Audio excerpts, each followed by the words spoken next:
1947 में निजाम हैदराबाद इस धरती के सबसे धनी व्यक्ति माने जाते थे।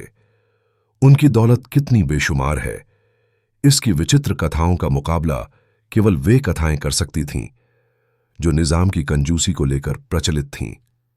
वह बिना इस्त्री किया सूती पायजामा पहना करते, मामूली दाम पर स्थानीय बाजार से खरीदा गई घटिया चप्पलें पैरों में पड़ी होतीं।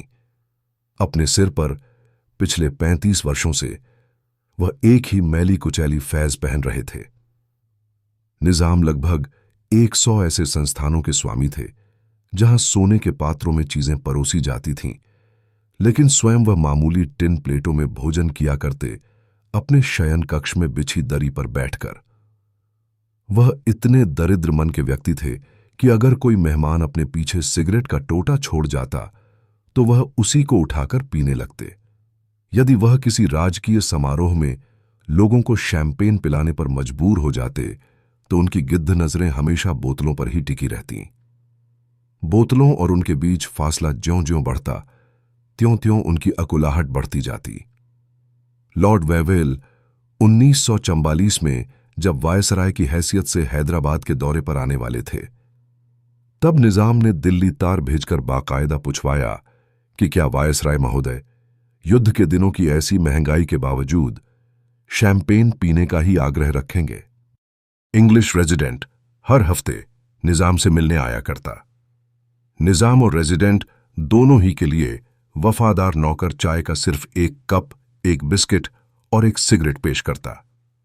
उस इतवार को रेजिडेंट महोदय जब मिलने आए तो उनके साथ कोई सम्मानित सज्जन और भी थे। निजाम ने अपने नौकर के कान में फुसफुसाकर कुछ कहा। नौकर उन सम्मानित सज्जन के लिए नाश्ते की अलग ट्रे ले आया। उस ट्रे में भी मात्र ये चीजें थीं, चाय का एक कप, एक बिस्किट, एक सिगरेट।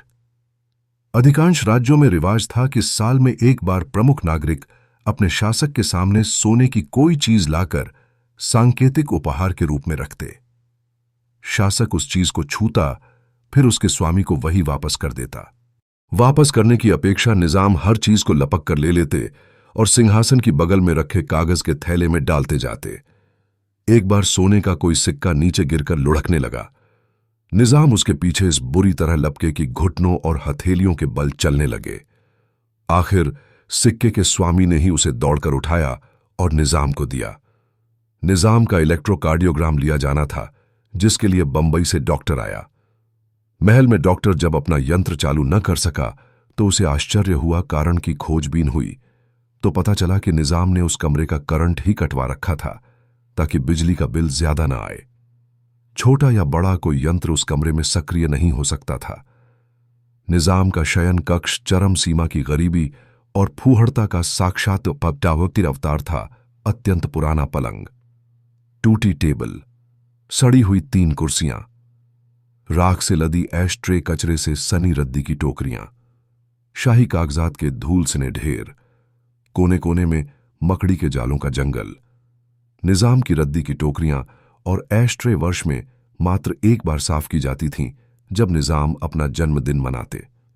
इन सब के बावजूद उनके महल के कोने कोने में ऐसा ऐश्वर्य बिखरा हुआ था जिसका मूल्यांकन भी आसान नहीं।